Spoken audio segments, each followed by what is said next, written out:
So I wanted to do weekly updates for the series, but I've just been digging a hole for the last 2 weeks, so it's kind of boring. And many people may be wondering why am I digging a hole to build a greenhouse? That's a great question.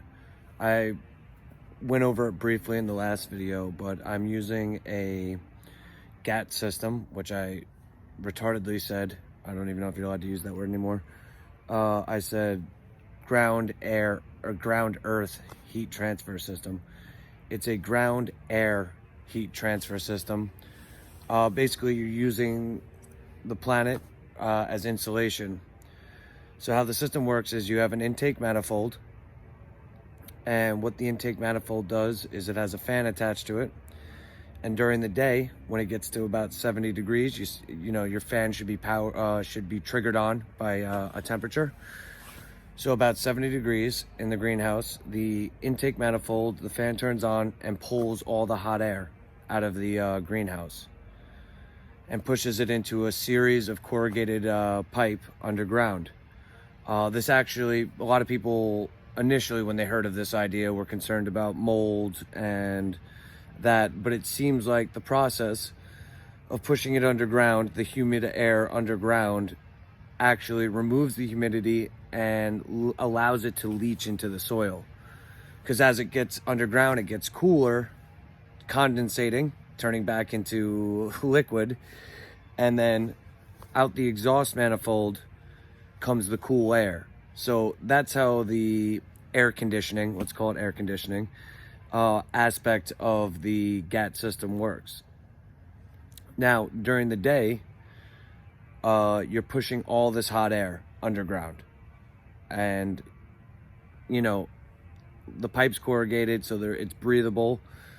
And then at night, what's going to happen as the greenhouse cools, as the temperature inside the greenhouse cools, the warm air that's been stored underground is just naturally going to rise up into the greenhouse, so keeping it warmer.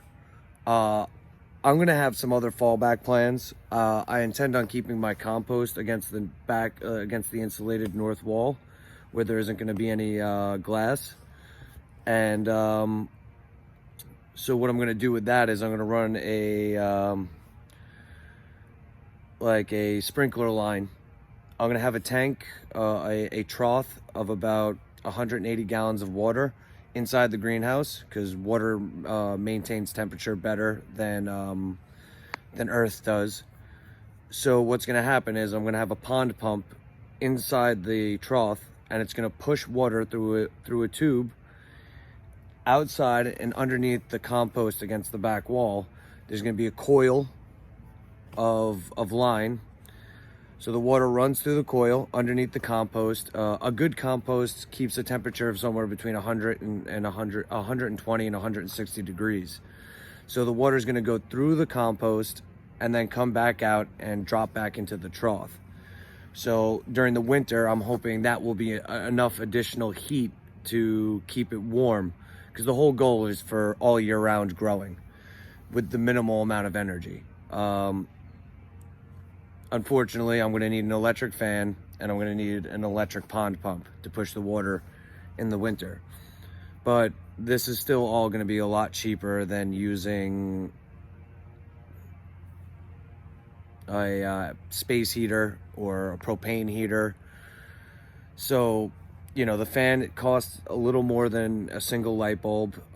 You know, I haven't looked up the amount of electricity that a pond pump uses, but I can't imagine it being much. Yeah, so been kind of avoiding doing the update because nothing's really going on besides me digging a hole. All right, see you next week.